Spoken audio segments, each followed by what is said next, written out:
The large metal door slid open with a hiss. Commander Jack Powell straightened his uniform and took a deep breath.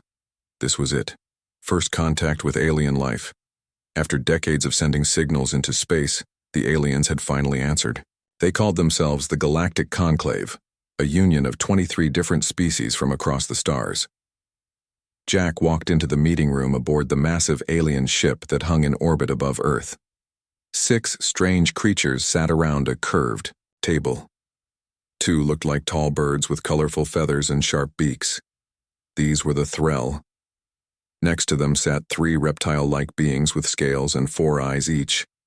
The Voss, according to the brief messages they had sent ahead. The last alien was small and blue with tentacles instead of arms. "Greetings," Jack said, keeping his voice steady. "I am Commander Jack Powell of the Earth Defense Force. On behalf of humanity, I welcome you to our solar system." The aliens did not respond at first. They stared at Jack with what looked like fear in their eyes. One of the bird creatures finally spoke, its voice coming through a small device on the table. "You walked in here, on only 2 limbs, without assistance." The alien's voice sounded shocked. Jack frowned. "Yes, that's how humans move." The reptile alien leaned forward. "And your world? The gravity readings we took, the atmospheric composition, the temperature ranges, the microorganisms, the predators, it cannot support life. Yet here I am," Jack said with a small smile. "Deathworlders," the blue alien whispered. The word seemed to make all the aliens flinch. Jack learned much in that first meeting. The universe, it seemed, was mostly a gentle place. Most life evolved on calm, peaceful worlds with weak gravity and few dangers. The aliens in the conclave had never encountered a species like humans before. A species that had evolved on what they called a death world, a planet so harsh and dangerous that it should not support intelligent life. When Jack demonstrated a simple push-up, the aliens backed away in horror at his strength. When he described Earth's history of warfare, they whispered among themselves fearfully. When he cut his finger accidentally and bled, then explained how human bodies healed themselves, they called an emergency recess. "They think we're monsters," Jack told Lisa Martinez, Earth's ambassador, after the meeting. "They're terrified of us." Lisa shook her head. "We need to show them we're peaceful, that humans want to join the galactic community as friends." That proved harder than anyone expected. Over the next month, the conclave imposed harsh rules on humanity. Earth ships could not travel beyond Mars. No advanced technology would be shared. Human representatives were kept separate from other species at diplomatic functions. "You don't understand," a friendly Threll diplomat named Kira explained to Jack during a rare private conversation. "Most species in the conclave have never evolved to fight. They never needed to. Their worlds had no large predators, no environmental disasters, no resource scarcity that led to wars. Humans are different. Your bodies are built to endure pain that would kill most conclave species. Your instinct to fight rather than flee terrifies them. But we've moved beyond that," Lisa argued during her presentation to the Conclave Council. "Humans have art, music, literature. We've eliminated most diseases and poverty on our world. We want to learn and grow alongside you." The council listened in silence, then voted. The containment of Earth would continue indefinitely. Humans were too unpredictable, too dangerous to be allowed free travel among the stars. The final blow came when the EDS Horizon, a small research vessel studying Jupiter's moons, drifted slightly beyond the boundary line the conclave had established. Without warning, 3 conclave ships appeared and opened fire. The Horizon and its crew of 15 were destroyed in seconds. As Jack watched the footage in the Earth Defense Force headquarters, his hands curled into fists. 5 years of talking, of trying to prove humans weren't monsters, wiped away in an instant of needless violence. "They won't listen to words," he said quietly. "Maybe it's time they learned why Deathworlders are truly dangerous." President Diane Mitchell looked at the grim faces around her. "We tried diplomacy one more time," she said, "and if that fails, we show them exactly what humans are capable of." 5 years passed since first contact. 5 years of humans trying, to prove they weren't the monsters the aliens believed them to be. 5 years of failure. Captain Susan Clark stood on the bridge of her ship, the EDS Mercy. Outside the viewports, the small green planet of Neris III turned slowly. Its people were suffering from a strange plant disease that killed their main food source. "Ready the supply drops," Susan ordered. Her crew moved quickly, preparing packages of earth crops that could grow in Neris soil. This was their 9th humanitarian mission this year. "Captain," said her communications officer, "I'm receiving a message from the Conclave patrol ship. They're ordering us to leave the system immediately." Susan frowned. "Tell them again that we're here on a relief mission. Those people down there will starve without our help." The response came quickly. "They say our crops might contaminate their ecosystem. They're sending their own aid ship in 2 weeks. By then, thousands would die." Susan knew it. The Conclave knew it. But the rules remained unchanged. Humans were not to interfere, even to help. Back on Earth, Dr. Alan Nichols presented his latest invention to the Earth Defense Council. It was a device that could clean radiation from soil in days instead of centuries. 3 Conclave worlds suffer from radiation poisoning after their sun's unusual flare activity last year, he explained. This could save millions of lives. General Richard Hayes looked skeptical. "And you think the Conclave will accept this technology from us, Deathworlders?" "They must," Alan insisted. "It's the right thing to do." But when the offer was sent, the response was the same as always. "No thank you." The Conclave would handle their problems without dangerous human technology. In his private laboratory, Dr. Kevin Zhang worked secretly on a different project. Since the destruction of the horizon, he had been collecting pieces of damaged Conclave ships, studying their technology, learning their weaknesses. "One day," he whispered to himself, "they'll push us too far." Meanwhile, an unusual meeting took place on a small moon in a neutral system. Lisa Martinez, still Earth's ambassador despite years of frustration, sat across from a strange jelly-like alien who called itself Klovac. "Not all of us agree with the Conclave's treatment of humans," the alien said, its body rippling with each word. "Some of us, the Seekers, believe you are being judged unfairly." "Then help us change their minds," Lisa pleaded. "It is not so simple. The Conclave has treated many species this way throughout history. Those they fear they contain. Those they cannot contain." The alien didn't finish the sentence. Lisa leaned forward. "Are you saying they might try to destroy Earth?" "I am saying that caution is wise, but also know that if conflict comes, not all species will stand with the Conclave." This conversation gave Lisa hope. At the next Galactic Summit, she made sure Earth's President Diane Mitchell was allowed to speak. It had taken months of negotiation just to get her a 5-minute slot at the massive gathering of alien leaders. President Mitchell stood tall before the assembly of alien representatives. Many looked away, uncomfortable with direct eye contact with a human. "Members of the Galactic Conclave," she began, her voice firm. "For 5 years, humanity has respected your rules. We have stayed within our solar system. We have offered help and received rejection. We have extended friendship and been treated like dangerous animals." Murmurs spread through the crowd. The Grand Arbiter, a tall thrall named Zextal, shifted uncomfortably on his perch.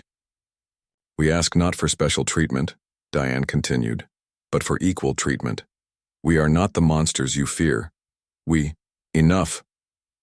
Zextal's voice boomed through the chamber. "Humans do not understand their place. You speak of equality when you should speak of gratitude that we allow your kind to exist at all." The chamber fell silent. Even some Conclave members looked shocked at the harsh words. "This summit is over for Earth," Zextal declared. "Return to your death world and be thankful for our continued patience." As security drones moved to escort the human delegation out, President Mitchell looked directly at the Grand Arbiter. "Remember this moment," she said quietly, "when the Deathworlders finally have enough." The small mining colony on Proxima Centauri b was humanity's first foothold beyond the solar system. The conclave had allowed it only because the star was too close to Earth to deny. Even with their faster-than-light travel, the aliens considered it part of Earth's natural territory. Director Frank Miller walked through the main dome, nodding to workers as they passed. The colony was thriving. 300 people lived here now, extracting valuable minerals from the rocky planet. "Director, you need to see this," called out one of the geologists. She held up a glowing blue crystal. "We found a new vein of it yesterday. Testing shows it can hold 5 times more energy than any material we've ever discovered." Frank took the crystal, feeling its slight warmth. "This could change everything. Our ships could travel farther. Our cities could run on cleaner power." "The conclave doesn't know about it yet," the geologist said quietly. Frank nodded. "Let's keep it that way for now." But secrets were hard to keep. 2 weeks later, Defense Officer Maya Johnson spotted 6 conclave ships entering the system. This wasn't the usual patrol. These were warships, led by the massive cruiser of Admiral Shrikal, a high-ranking Voss commander known for his hatred of humans. "They're hailing us," said the communications technician. Admiral Shrikal's reptilian face filled the screen. All 4 of his eyes blinked at different times as he spoke. "Human colony, you have violated conclave law by weaponizing resources. Surrender immediately." Frank stepped forward. "Admiral, we've violated no laws. We're mining materials for energy production, not weapons." "Lies," hissed the Admiral. "All human technology is potential weaponry. Your ships will land. Your colony will be searched. All blue crystals will be confiscated." Frank looked at Maya. They both knew what a conclave search meant. The aliens would take everything of value and leave the colonists with nothing. "We need time to prepare for your arrival," Frank said to the Admiral. "Many of our people are in the mines. Give us 6 hours to bring everyone to the surface." The Admiral seemed to consider this. "You have 3 hours. Then we land." When the transmission ended, Frank turned to Maya. "Get everyone to the emergency ships. We're evacuating." Maya nodded. "What about the crystals?" "Take what we can. Leave the rest. Lives first." The evacuation began immediately. People grabbed only what they could carry and headed for the 5 transport ships hidden behind the colony for emergencies. These ships weren't built for comfort, but they could get people back to Earth. 2.5 hours later, most colonists were aboard the transports. Engineer Peter Watkins supervised the loading of the last group. "Hurry," he called. "They're early." Above them, the conclave ships had begun descent. They would land in minutes, not the promised 3 hours. Maya ran to the command center and activated the colony's emergency channel. "Admiral Shrikal, our evacuation is not complete. Please wait until the agreed time." The only response was weapons fire. One of the conclave ships shot a beam of energy at the colony's communications tower, destroying it instantly. "They're attacking," Maya shouted into her personal radio. "Everyone to the ships now." The 5 transport ships began lifting off, filled with frightened colonists. Peter was aboard the last one, looking out a window as the conclave ships landed. He activated his camera, recording everything. The first 4 transports cleared the atmosphere, but as the 5th and final ship rose, Admiral Shrikal gave an order. All 6 conclave ships fired at once. The transport exploded in a ball of fire. 63 people died instantly. The other transports tried to flee, but 2 more were caught by conclave weapons. By the time the surviving ships jumped to faster-than-light travel, over 300 colonists had been killed. When the survivors reached Earth 1 week later, Peter Watkins stood before the Earth Defense Council. His hands shook as he played the recording of the unprovoked attack. "They didn't want the crystals," he said, his voice breaking. "They wanted us dead." Commander Jack Powell, now promoted to Admiral, watched the footage with cold eyes. "No more talking," he said when the video ended. "The conclave has made its position clear. Now they'll learn what happens when you corner Deathworlders." Around the table, the leaders of Earth nodded in grim agreement. For the first time in human history, Earth stood united.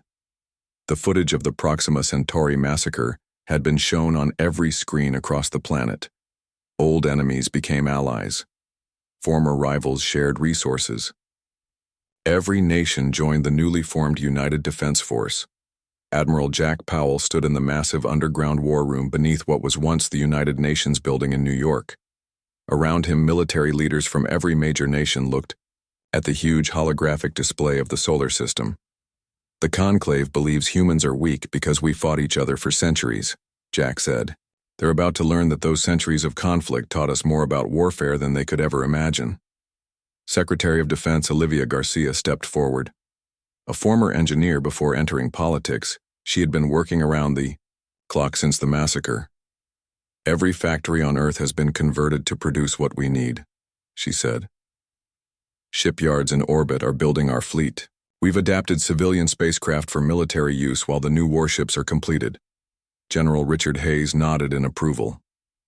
"What about weapons? The Conclave ships have energy shields our conventional weapons can't penetrate." Dr. Kevin Zhang cleared his throat. All eyes turned to the quiet scientist who had been studying alien technology in secret for years. "I have something to show you," he said. On a table in the center of the room, Kevin placed what looked like a small cannon. Next to it was a chunk of metal that everyone recognized as a piece of Conclave hull material. "For 5 years I've been collecting debris from Conclave ships," Kevin explained, "studying their technology, finding their weaknesses." He activated the cannon. A pulse of blue energy shot out and hit the alien metal. Instead of bouncing off or burning through, the energy seemed to dissolve the metal from within. "Their shields are designed to stop physical objects and heat-based energy weapons," Kevin said. "This uses a different approach. It disrupts the atomic bonds of their hull materials. Their shields can't stop it." Jack picked up the cannon, feeling its weight. "How soon can we put these on our ships?" "Mass production has already begun," Olivia said. "We'll have enough for the entire fleet within 2 months." The meeting continued as other specialists presented their work. Engineers had designed new engines that could withstand extreme G-forces that would kill most alien species. This would allow human ships to perform maneuvers the Conclave would consider impossible. Intelligence officer Greg Summers, who had been working with the aliens from the Seekers faction, shared what he had discovered. "The Conclave has never fought a real war," he explained. "They've only ever dealt with isolated incidents or small rebellions. They have no concept of full-scale warfare, and they're terrified of what humans might do if truly provoked." "They should be," General Hayes said grimly. As the meeting was ending, Greg asked for everyone's attention once more. His face was pale. "I need to share something else," he said. "According to our allies among the Seekers, the Conclave leadership has made a decision about Earth." He played a recording. The voice belonged to Grand Arbiter Zexital. "The human problem must be solved permanently. Their colony destruction was merely a test. The full sterilization of their homeworld must proceed as planned. No Deathworlders can be allowed to spread among the stars." Silence fell over the room. Jack finally broke. How long do we have?" "The Seekers believe they're gathering a fleet," Greg answered. 3 to 4 months before they can launch an attack of that scale." Jack nodded. "Then we strike first. 2 months from now, we launch Project Thunderclap." On screens around the room, the attack plan appeared. Multiple Conclave outposts would be hit simultaneously. The aliens would have no time to respond, no chance to coordinate. "We're not just fighting for revenge," Jack told the room. "We're fighting for survival. The Conclave wants to exterminate humanity because they fear what we might become. It's time to show them their fears were justified." As the leaders filed out, Dr. Zhang stayed behind with Jack. "The weapons will work," he assured the Admiral. "But the Conclave still outnumbers us. Their technology is still more advanced in many ways." Jack smiled, but there was no warmth in it. "Numbers and technology aren't everything. Humans have something the Conclave doesn't understand." "What's that?" Kevin asked. "The will to do whatever it takes to survive. Deathworlders don't give up, and we're just getting started." The Conclave monitoring station orbiting Europa had no warning. One moment, the alien crew was performing their usual surveillance of human activities in the Jupiter system. The next, 5 human warships appeared seemingly out of nowhere. Colonel Eric Foster sat in the command chair of the UDS Valor, the lead ship in the attack. Unlike the alien vessels with their smooth, rounded designs, Human warships were angular and bristling with weapons. "All ships in position," his tactical officer reported. "The Conclave station has raised shields but is not powering weapons." Eric smiled grimly. "They don't think we can harm them through their shields. Prepare to fire disruptor cannons." The human ships moved in a tight formation that the Conclave had never seen before. On alien ships, high-G maneuvers would kill their crews. But humans had evolved on a high-gravity world. Their bodies could withstand forces that would crush most Conclave species. "Evasive pattern Omega," Eric ordered as the station finally began to fire. His ship twisted and rolled, avoiding the energy beams with ease. Communications specialist Tina Rodriguez worked at her station, her fingers flying over controls. "Jamming their distress signals," she reported. "They can't call for help." Eric gave the order. "Fire." Blue energy pulses shot from all 5 human ships. The station's shields flickered as the disruptor beams passed straight through them. Where they hit the station itself, the hull began to dissolve. "Target their engines and weapons only," Eric reminded his crew. "We want the station intact." The battle lasted less than 10 minutes. The station, designed for monitoring rather than combat, couldn't match the human ship's speed or firepower. Soon, the Conclave crew was sending surrender signals. "Boarding." "Team's ready," Eric announced. "Remember your training. Most alien species are physically weaker than humans, but their technology can still kill you. Proceed with caution." Lieutenant Kate Williams led the first boarding team. In their powered armor suits, the human soldiers looked like walking tanks compared to the slender Threll and Voss crew members, who surrendered immediately. "Secure the command center," Kate ordered. "I want their databases intact." While her team moved through the station, Kate noticed something odd. Many compartments were locked with unusual security measures. Following her instinct, she ordered these areas breached. What she found made her blood run cold. "Colonel Foster," she called over the comm. "You need to see this." In one sealed room, Kate discovered holding cells. Each contained a human body, connected to various machines. Some were still alive, barely. Notes on screens showed they were being studied, experimented on. "They've been capturing humans," she said when Eric arrived. "Learning about our biology, testing our limits." Eric's face hardened as he looked at the suffering prisoners. "Get our medical team here now. Save who we can." In another sealed section, they found something even more disturbing. Detailed plans for Earth's invasion. The Conclave wasn't just planning to attack Earth. They intended to exterminate all human life. "The Seekers were right," Eric said. "They've been planning this for years." As the human forces secured the station and freed the captives, intelligence teams downloaded everything from the Conclave databases. The information would be priceless for the coming war. Back on the Valor, Eric recorded a message to be sent to Earth. "First strike successful. Station captured intact with minimal casualties. We've confirmed the Conclave's intentions toward Earth, and they're worse than we feared. Project Thunderclap is proceeding on schedule." 3 days later, Admiral Powell addressed Earth with news of the victory. The footage of the rescued prisoners and the Conclave's invasion plans was shared worldwide. Any doubts about the necessity of war vanished. "Today was just the beginning," Jack told the billions watching. "The Conclave thought they could study us like lab animals, then exterminate us when convenient. They believed their technology made them superior, that their peaceful evolution made them morally better." He paused, his expression stern. "They were wrong. Humans evolved on a world that tried to kill us every day. We survived ice ages and meteors, plagues and predators. We fought and adapted and endured. These are not weaknesses, they are our strengths." Across the solar system, more human ships were preparing for battle. The war had begun, and the Conclave was about to learn why Deathworlders were truly dangerous. On the captured station, now renamed UDS Outpost 1, Lieutenant Williams watched as the freed human prisoners recovered. One of them, a woman who had been captured 2 years ago, looked at Kate with clear eyes for the first time. "Are we fighting back?" she asked weakly. Kate nodded. "Yes. No more talk. Only war." 6 months after the first strike at Europa, the war had spread across nearby star systems. The Conclave, never having faced a serious military challenge, struggled to respond to human tactics. Their ships were more advanced, but their crews had no experience with real combat. Captain Henry Russell stood on the bridge of the USS Defiance, Earth's newest and most powerful warship. Ahead of them lay the Conclave shipyards at Tau Ceti, where dozens of alien vessels were under construction. "All hands battle stations," Henry ordered. "Execute jump on my mark."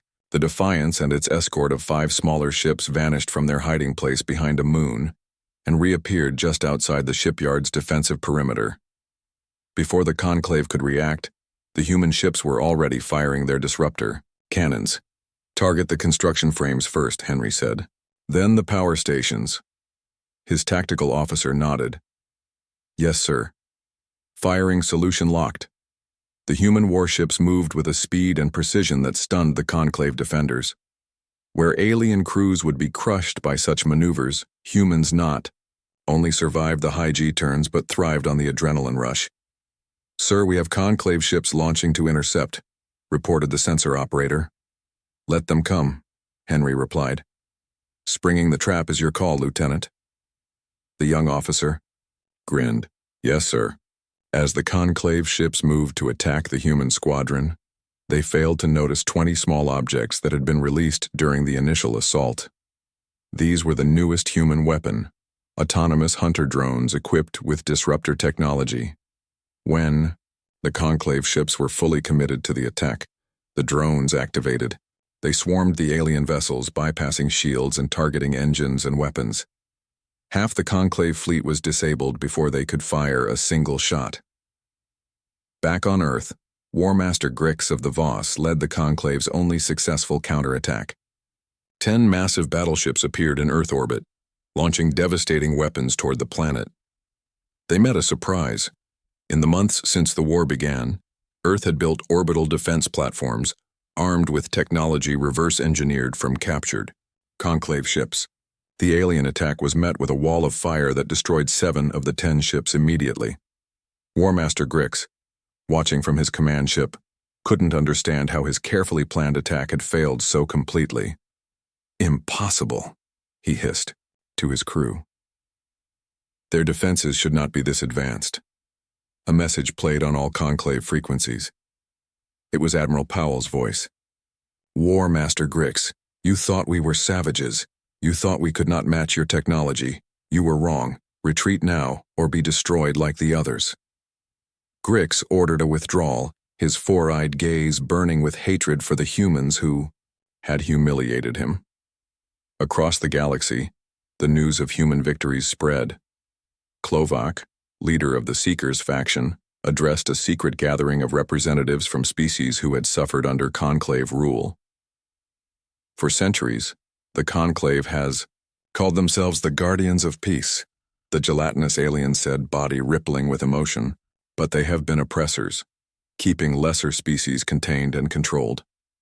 Klovak displayed images of human ships freeing alien colonies that had been under Conclave control. The humans fight not just for themselves, but for all who have been wronged. It is time we joined them. One by one, previously neutral or subjugated species declared their support for the human cause. The crystalline Zir, whose world had been mined nearly to destruction by the Conclave. The methane-breathing Jubari, confined to a single moon for generations. All saw in humanity a chance for true freedom. On a Conclave research facility deep in their territory, Major Nicole Black led a Special Forces team on a rescue mission. Intelligence had discovered more humans being held for experimentation. "Charges set," whispered her demolitions expert as they prepared to breach the central lab. The explosion blew the reinforced door open. Nicole's team poured in, taking down the surprised Conclave scientists with stun weapons. "Clear," she called. "Find the prisoners." They discovered 23 humans in stasis pods. One was already being awakened by a medic. As his eyes focused, he saw the human soldiers in their armor. "Am I dreaming?" he asked weakly. Nicole removed her helmet, showing her face. No, we're real. I'm Major Black. What's your name? John, he said. John Pearson. I've been here for I don't know how long. Well, John, Nicole said, helping him to sit up. You're going home now. And you're going to tell everyone what the Conclave did to you. The whole galaxy needs to hear it. As they evacuated the facility, Nicole looked at the stars visible through a viewport. The war was far from over. But for the first time, the Conclave was on the defensive. The Deathworlders were coming for them, and they were bringing allies. 2 years of war had changed the galaxy. The Conclave, once the undisputed power among the stars, now fought desperately to hold on to its core systems. Humanity, once confined to a single solar system, now led a coalition of former Conclave subjects and sympathetic species. Admiral Jack Powell stood on the bridge of the UDS Vengeance, Earth's largest and most powerful warship. Around him, a fleet of over 100 human vessels prepared for the final assault. Alongside them flew ships from a dozen alien races, the crystalline Zir, the gelatinous Seekers led by Klovak, and many others who had joined the human cause. All ships report ready, Admiral, said his executive officer. Jack nodded. Then it's time. Begin Operation Daybreak. Ahead of them lay Threll Prime, homeworld of the Threll species and capital of the Conclave. Its orbital defenses were the strongest in the galaxy. No enemy had ever reached the planet's surface. That was about to change. First wave, commence attack, Jack ordered. 50 smaller ships surged forward, drawing fire from the orbital platforms. They didn't try to avoid being hit. Their job was to make the Conclave expend ammunition and energy. Second wave, launch now, Jack continued once the defense systems were fully engaged. The real attack began. Human ships fired their disruptor cannons at precise points in the defensive network. Zir vessels unleashed crystal-based weapons that the Conclave had never encountered before. The combined assault overwhelmed the carefully designed defenses. We have a breach in their shield grid, reported the tactical officer. Ground forces are cleared for deployment. Lieutenant Commander Samuel Garcia led the first wave of ground troops. Inside their powered armor suits, human soldiers could endure the higher gravity of Threll Prime with ease. Each suit made them stronger, faster, and more durable than any Conclave warrior. Remember your training, Sam told his troops as their dropships entered the atmosphere. The Threll have never experienced ground warfare on their home planet. Use that to our advantage. The dropships landed near the Conclave Citadel, the massive structure that housed the Conclave leadership. As the human forces emerged, local defense units fled in terror. The sight of humans in their imposing armor was too much for species that had evolved without predators or warfare. Not all the Conclave forces retreated, however. War Master Grix had prepared for this day. His elite Voss warriors, equipped with the best technology the Conclave could provide, held the Citadel's main entrance. "Forward!" Sam shouted, leading his troops into battle. The fighting was intense but brief. The Voss fought bravely, but they lacked the instincts and experience that humans had gained through centuries of conflict. Sam's forces pushed deeper into the Citadel, securing key positions. In orbit, the space battle continued. The Vengeance took heavy fire as it pushed through the remaining defenses. "Admiral," called the communications officer, "we're receiving a transmission from inside the Citadel. It's Engineer Cooper." Danielle Cooper was part of a special infiltration team that had been inserted weeks earlier. Her face appeared on the main screen, her expression urgent. "Admiral, I've accessed their central systems," she reported. "I can redirect their automated defenses to target their own ships, but I need authorization." "Granted," Jack said without hesitation. "Do it." On the screen, they watched as Conclave defense platforms suddenly turned and fired on their own vessels. Confusion spread through the alien fleet as ships were destroyed by their own defenses. Inside the Citadel, Samuel's forces fought their way to the arbitration chamber, where the Conclave leadership was gathered. The massive doors were sealed, but human explosives made short work of them. As the smoke cleared, Samuel saw Grand Arbiter Zextal standing before the Conclave Council. The tall Threll looked older, his once bright feathers now dull with stress. "You have lost," Samuel told him. "Surrender now." Zextal's beak clicked in what might have been laughter. "Foolish Deathworlders. You think this is victory?" He moved to a control panel in the center of the room. "I would rather see our world burn than fall to savages." Captain Susan Clark, who had been part of Samuel's assault team, recognized what was happening. "He's activating a doomsday device. Stop him!" Susan lunged forward as Zextal's claw reached for the final control.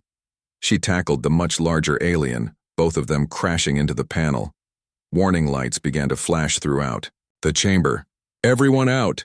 Samuel shouted. "The whole system's going critical." As his troops evacuated the council members, Samuel tried to reach Susan.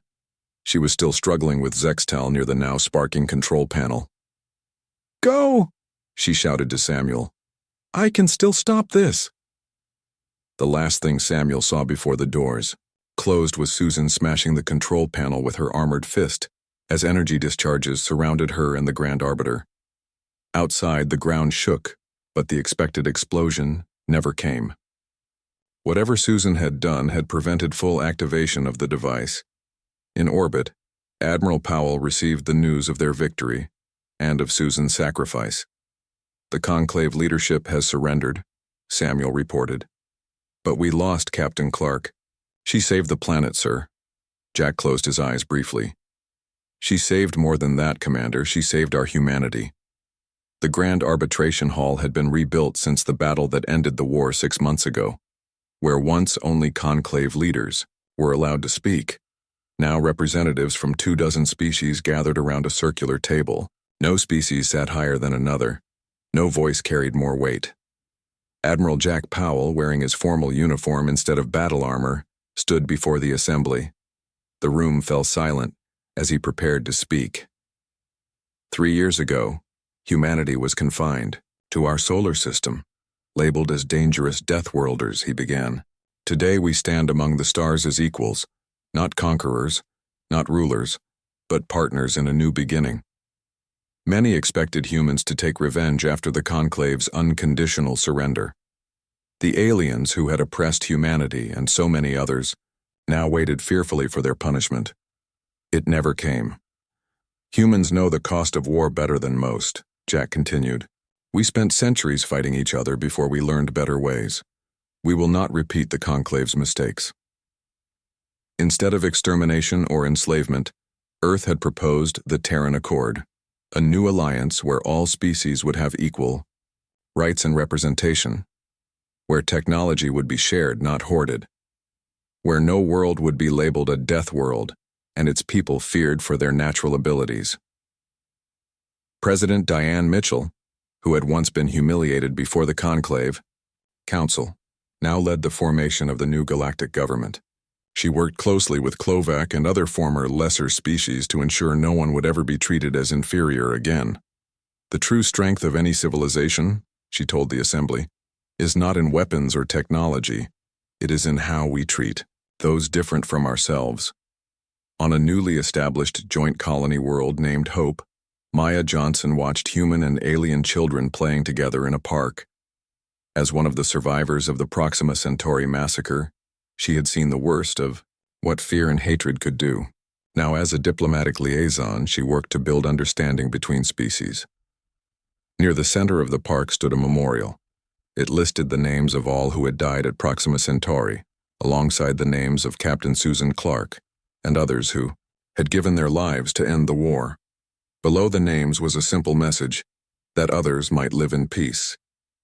Dr. Alan Nichols, whose technology had once been rejected by the Conclave, now led a multi-species research team. Together, they developed new medical treatments that benefited all worlds. The blue crystals from Proxima Centauri, once the spark that ignited the war, now powered clean energy systems across the galaxy. "Scientific progress should help everyone," Alan explained to a group of young alien students visiting his laboratory. "No species has all the answers. Together we can solve problems none of us could alone." Even the former Conclave species were finding their place in the new order. Without the burden of ruling the galaxy, Many Threll and Voss discovered talents beyond administration and warfare. Their art and music, once restricted to their own worlds, now spread throughout known space. Warmaster Grix, who had led the attack on Earth, now trained joint security forces.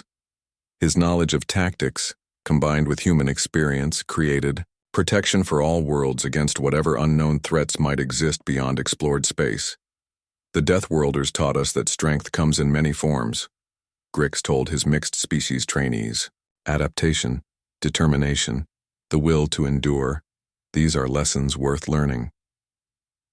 Admiral Powell finished his address to the assembly with words that would be remembered for generations. Earth was called a death world, but we prefer another term. We are a crucible world. We were forged in difficulty, tested by hardship, strengthened by challenge, and we discovered that what doesn't kill you truly makes you stronger. He looked around at the diverse faces watching him. Some human, some utterly alien, all now working together. That is the legacy of the Deathworlders.